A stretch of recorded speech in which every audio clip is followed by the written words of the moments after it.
Assalamualaikum warahmatullahi wabarakatuh. Hai guys, apa kabar? Perkenalkan kami dari kelompok 3 yang beranggotakan Putri Dinda Lestari, Agung Anugrah, Adinda Dwi Lestari, Nurul Kaunain, Cynthia Fajar Utaminia, Nurul Fauzia, dan Fertiana akan mempresentasikan hasil diskusi dari kelompok kami, yaitu tentang gelombang, getaran, dan bunyi. Oke, selamat menyaksikan. Pembahasan yang pertama, gelombang. Definisi gelombang sendiri, gelombang dalam ilmu fisika dipelajari sebagai suatu objek penting, baik jenis-jenis gelombang maupun sifat-sifat gelombang yang memiliki fungsi dan manfaat bagi kemajuan ilmu pengetahuan secara umum. Selain itu, pengertian gelombang menurut KBBI memiliki banyak definisi tergantung penggunaan kalimatnya. Makna dan arti gelombang menurut situs KBBI yaitu ombak besar yang bergulung-gulung di laut, aliran getaran suara yang bergerak di ether atau radio, dan kelompok atau golongan yang bergerak maju beruntun-runtun. Sehingga secara umum pengertian gelombang adalah getaran yang merambat. Gelombang bisa merambat melalui medium tertentu atau juga bisa tanpa medium melalui ruang hampa. Gelombang juga bisa didefinisikan sebagai energi getaran yang merambat tanpa memindahkan materi perantarnya. Faktor terjadinya gelombang. Faktor yang mempengaruhi agar suatu gelombang dapat terjadi adalah dengan adanya medium dan energi. Medium sendiri merupakan zat perantara rambatan gelombang atau zat yang merupakan tempat merambatnya gelombang. Contohnya seperti udara ataupun berupa zat padat, cair, dan gas. Selanjutnya energi. Energi merupakan kemampuan untuk melakukan usaha kerja atau melakukan suatu perubahan. Contoh energi dalam gelombang elektromagnetik adalah energi listrik. Jenis-jenis gelombang. Jenis-jenis gelombang dibedakan menjadi 3. Yang pertama, berdasarkan medium perambatannya. Yang kedua, berdasarkan arah rambat getarannya. Dan yang ketiga, berdasarkan amplitudo gelombang. Yang pertama, berdasarkan medium perambatannya itu ada 2, yakni gelombang elektromagnetik dan gelombang mekanik. Gelombang elektromagnetik yaitu gelombang yang dalam perambatannya tidak membutuhkan medium. Jadi, ada ataupun tidak ada medium, gelombang ini tetaplah merambat. Seperti gelombang cahaya, gelombang radio, dan juga sinar X. Kemudian ada gelombang mekanik, di mana gelombang ini gelombang yang membutuhkan medium atau zat perantara dalam perambatannya. Contohnya ada gelombang tali, gelombang bunyi, dan juga gelombang air. Jenis-jenis gelombang berikutnya yaitu berdasarkan arah rambat getarannya. Yang pertama ada gelombang transversal dan yang kedua ada gelombang longitudinal. Apa itu gelombang transversal? Gelombang ini merupakan gelombang dengan ciri-ciri memiliki arah getar dan arah rambat yang tegak lurus. Yang kedua, terdiri dari bukit dan lembah.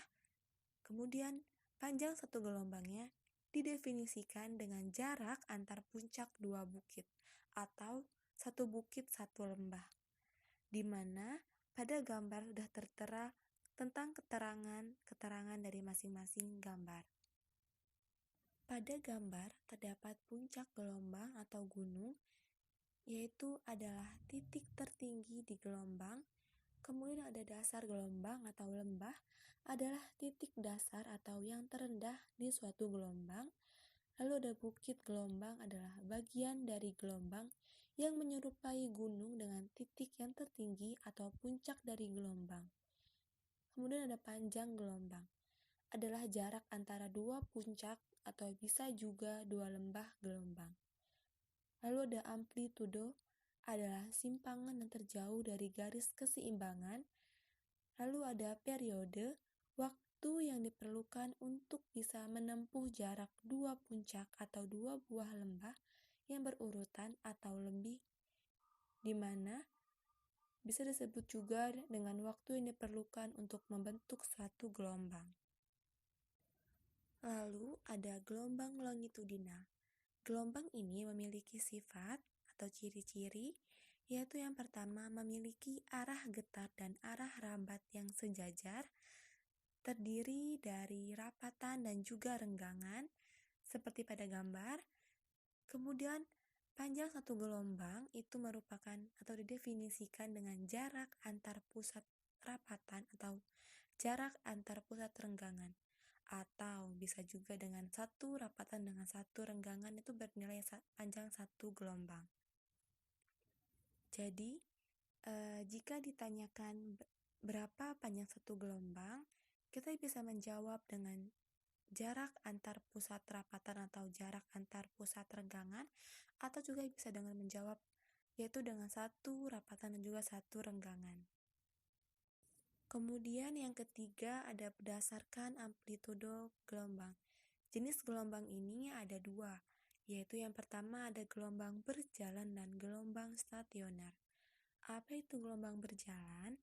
Gelombang berjalan merupakan gelombang yang menjelaskan bahwa tinggi bukit atau kedalaman lembah suatu gelombang memiliki nilai yang tetap, sehingga puncak dan lembah punya nilai yang sama. Contohnya adalah gelombang air. Kemudian yang kedua ada gelombang stasioner. Gelombang stasioner memiliki amplitudo dan frekuensi yang sama, tetapi dia memiliki arah rambat yang berbeda atau berlawanan dan merupakan perpaduan antara gelombang datang dan juga gelombang pantul. Kedua jenis tersebut tergambarkan pada gambar yang ada di PPT tersebut. Kemudian, selain mempelajari tentang jenis gelombang, kita juga mempelajari mengenai sifat-sifat gelombang. Lalu, ada apa aja sih atau apa sajakah sifat-sifat gelombang tersebut? Yang pertama ada refraksi atau pembiasan. Pembiasan merupakan peristiwa pembelokan arah lintasan gelombang karena melalui dua medium yang berbeda. Jika medium berbeda, maka indeks biasnya pun akan berbeda pula. Kemudian ada difraksi atau pelenturan. Difraksi adalah pelenturan atau penyebaran gelombang saat melalui celah sempit. Lalu yang ketiga ada refleksi atau pemantulan, adalah perubahan arah rambat gelombang saat bertemu dengan bidang batas dua medium, atau jika menemukan dinding atau benda, maka gelombang akan dipantulkan. Contohnya saat pemantulan cahaya atau penggunaan suara sebagai pendeteksi sonar atau USG. Nah, kemudian refleksi memiliki hukum, yaitu yang pertama, bunyi hukum tersebut besarnya sudut datang dan sudut pantul adalah sama. Lalu yang kedua, gelombang datang, gelombang pantul, dan garis normal berada pada satu bidang datar. Kemudian sifat yang keempat itu ada dispersi. Dispersi adalah penguraian warna polikromatik atau putih menjadi non-polikromatik. Contohnya saat terjadinya atau saat pembentukan pelangi, di mana saat itu warna polikromatik akan berubah menjadi warna non-polikromatik, yaitu menghasilkan warna-warna pelangi yaitu merah, jingga, kuning, hijau, biru. Begitulah disebut dengan warna-warna prisma, di mana warna tersebut akan seberkas cahaya yang dilewatkan melalui prisma-prisma. Lalu ada interferensi. Interferensi adalah perpaduan antara dua gelombang cahaya, yaitu dengan interferensi dapat diamati dengan jelas jika berkas kedua gelombang bersifat koheren atau amplitudo dan frekuensinya sama dan dengan fase yang tetap. Kemudian yang keenam ada efek Doppler, adalah efek berubahnya frekuensi bunyi akibat adanya kecepatan relatif antara sumber dan pengamat. Yang terakhir ada atau yang ketujuh ada polarisasi, yaitu terserapnya sebagian arah getar gelombang yang disebabkan karena gelombang yang keluar hanya satu arah saja. D. Pemanfaatan gelombang dalam kehidupan sehari-hari. Yang pertama, gelombang bunyi. Gelombang bunyi berguna bagi kehidupan manusia sehari-hari untuk berkomunikasi. Kamu berbicara dengan orang lain, suara televisi, radio, sonar, dan tape recorder adalah contoh gelombang bunyi. Yang kedua, gelombang air laut. Di laut yang ditiup angin juga dapat terjadi gelombang. Gelombang magnetik memerlukan medium dalam perambatannya. Tapi gelombang elektromagnetik tidak memerlukan medium dalam perambatannya. Yang ketiga, gelombang elektromagnetik. Gelombang yang dimanfaatkan oleh stasiun radio dan televisi. Gelombang cahaya matahari yang memancar dari matahari sampai ke bumi dalam berbagai panjang gelombang dan sinar untuk memerlukan CT scan. Yang keempat, gelombang mekanik. Galvanometer berperan sebagai komponen dasar pada beberapa alat ukur, antara lain ampermeter, voltmeter, serta ohmmeter. Peranan ini digunakan untuk mendeteksi dan mengukur arus listrik lemah. A. Definisi getaran. Getaran adalah suatu peristiwa gerak bolak-balik secara teratur suatu benda melalui satu titik seimbang. Karena terjadi dengan teratur, getaran sering juga disebut dengan gerak periodik. Kuat atau lemahnya pergerakan benda tersebut dipengaruhi oleh jumlah energi yang diberikan. Semakin besar energi yang diberikan, maka semakin kuat pula getaran yang terjadi. Satu getaran sama dengan satu kali gerakan bolak-balik penuh dari benda tersebut. Contoh sederhana getaran yaitu gerakan pegas yang diberikan beban. Misalnya, pemanfaatan pegas untuk menjadi ayunan anak. Berikut ada beberapa contoh getaran yang dapat kita jumpai dalam kehidupan sehari-hari, yaitu ada senar gitar yang dipetik, bandul jam dinding yang sedang bergoyang, ayunan anak-anak yang sedang dimainkan, mistar plastik yang dijepit pada salah satu ujungnya, lalu ujung lain diberi simpangan dengan cara menariknya. Kemudian dilepaskan tarikannya, dan ada juga pegas yang diberi beban. Selanjutnya, pada getaran terdapat frekuensi, periode, dan amplitudo. Frekuensi getaran adalah laju pengulangan peristiwa yang sama. Singkatnya, frekuensi dapat diartikan sebagai jumlah getaran dalam 1 detik. Frekuensi adalah jumlah gelombang atau getaran per detik. Adapun rumusnya terdapat dalam materi berikut. B. Periode. Periode merupakan waktu yang ditempuh untuk melakukan satu kali getaran. Satuan periode dalam sistem internasional adalah second. Dalam fisika, periode disimbolkan dengan huruf T. Periode dan frekuensi saling berhubungan dan bisa dihubungkan satu sama lainnya. Periode adalah kebalikan dari frekuensi. Demikian pula sebaliknya. C. Amplitudo. Amplitudo adalah simpangan terjauh dari titik keseimbangan. Amplitudo bisa diartikan ialah jarak paling jauh dari titik keseimbangan.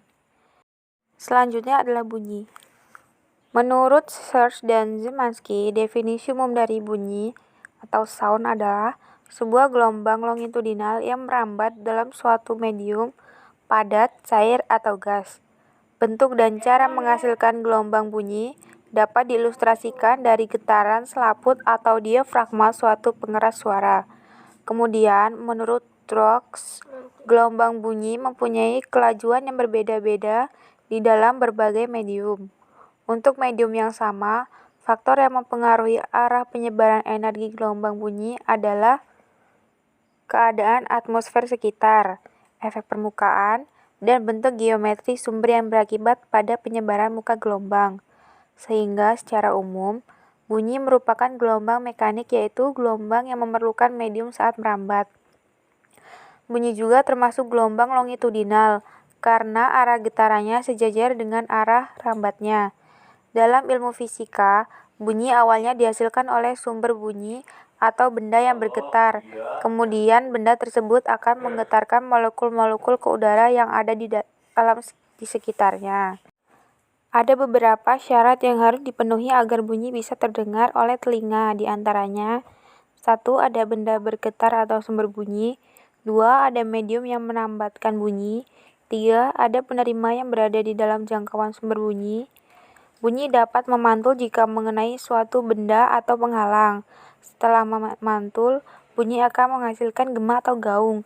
Gema merupakan bunyi pantulan yang terdengar jelas, sedangkan gaung adalah bunyi pantul yang terdengar bersama dengan bunyi asli, sehingga bunyi yang terdengar tidak jelas. Macam-macam bunyi. 1. Audiosonik. Bunyi audiosonik merupakan jenis gelombang bunyi yang frekuensinya antara 20 Hz sampai 20.000 Hz. Bunyi audiosonik menjadi satu-satunya jenis gelombang bunyi yang dapat didengarkan oleh manusia karena frekuensinya berada dalam batas pendengaran manusia secara normal. Dengan kata lain, semua bunyi yang kita dengar dalam kehidupan sehari-hari termasuk dalam jenis bunyi audiosonik, misalnya lagu yang kita dengar, obrolan teman, atau suara kendaraan bermotor. Semuanya merupakan contoh bunyi audiosonik. 2. Infrasonik. Bunyi infrasonik merupakan jenis gelombang bunyi yang frekuensinya kurang dari 20 Hz. Jenis bunyi infrasonik tidak dapat didengar oleh manusia karena gelombangnya tidak dapat ditangkap oleh manusia sebagai indera pendengaran. Contoh hewan yang mampu mendengarkan bunyi infrasonik adalah anjing, jangkrik, gajah, dan lumba-lumba. Bunyi infrasonik dimanfaatkan oleh manusia untuk sejumlah keperluan, misalnya untuk mendeteksi aktivitas vulkanik gunung berapi atau aktivitas pergerakan lempeng bumi dengan bantuan alat seismograf. 3. Ultrasonik. Bunyi ultrasonik merupakan jenis gelombang bunyi yang frekuensinya lebih dari 20.000 Hz. Jenis bunyi ultrasonik tidak dapat didengar oleh manusia karena gelombangnya tidak dapat ditangkap oleh telinga manusia. Sebagai indera pendengaran, contoh hewan yang mampu mendengarkan bunyi ultrasonik adalah anjing, kelelawar, paus, dan lumba-lumba. Bunyi ultrasonik dimanfaatkan oleh manusia untuk jumlah keperluan, terutama di bidang medis dan kesehatan, misalnya untuk mendeteksi janin lewat program USG dan diagnosa berbagai macam penyakit lewat gelombang ultrasonik. Serta bisa juga digunakan untuk mengukur kedalaman air laut. Manfaat bunyi dalam kehidupan sehari-hari. Beberapa manfaat itu ada ultrasonografi USG, alat yang digunakan untuk mengamati perkembangan bayi di dalam rahim. Ini manfaatkan gelombang ultrasonik. Alat ini memancarkan gelombang ultrasonik ke rahim ibu hamil dan melacak perubahan frekuensi bunyi pantul dan jantung yang berdenyut dan darah yang mengalir. Selain itu, USG juga digunakan untuk mendeteksi pertumbuhan jaringan tumor, kondisi otak, dan lain-lain. Yang kedua itu pengujian ultrasonik. Pengujian ultrasonik ini dapat kita jumpai dalam kehidupan sehari-hari, seperti pada bidang industri yang memanfaatkan gelombang ultrasonik untuk proses homogenisasi susu. Selain itu digunakan pada bidang penanganan hama yang akan menghasilkan efek depresi pada tikus dan lipas kecoa akibat gelombang ultrasonik. Yang ketiga itu terapi ultrasonik. Gelombang ultrasonik juga digunakan pada bidang kedokteran yang digunakan untuk terapi sehingga dikenal dengan sebutan terapi ultrasonik. Terapi ini digunakan untuk menghilangkan rasa sakit pada sendi dan otot. Yang keempat itu ada sonar. Gelombang ultrasonik ini juga banyak dimanfaatkan pada sonar, seperti yang dimanfaatkan oleh kapal untuk menentukan kedalaman dasar laut. Cara kerjanya itu dilakukan berdasarkan konsep pemantulan bunyi. Di bagian dasar kapal terdapat alat yang mampu mengubah energi listrik menjadi gelombang ultrasonik yang nantinya dipancarkan ke dasar laut. Gelombang bunyi yang berasal dari gelombang ultrasonik akan merambat lurus hingga mengenai dasar laut. Ketika gelombang sudah mencapai dari laut, sebagian gelombang akan terpantulkan kembali ke kapal dan ditangkap oleh detektor. Yang ketiga itu ada pembersih ultrasonik. Mesin pencuci piring merupakan salah satu contoh benda yang menggunakan gelombang ultrasonik. Air deterjen digetarkan oleh penggetar ultrasonik dan partikel-partikelnya mampu menggosok piring yang kotor dan membersihkannya. Oke guys, itu tadi presentasi dari kelompok kami. Kurang dan lebihnya kami mohon maaf. Akhir kata, wassalamualaikum warahmatullahi wabarakatuh. See you guys. Thank you.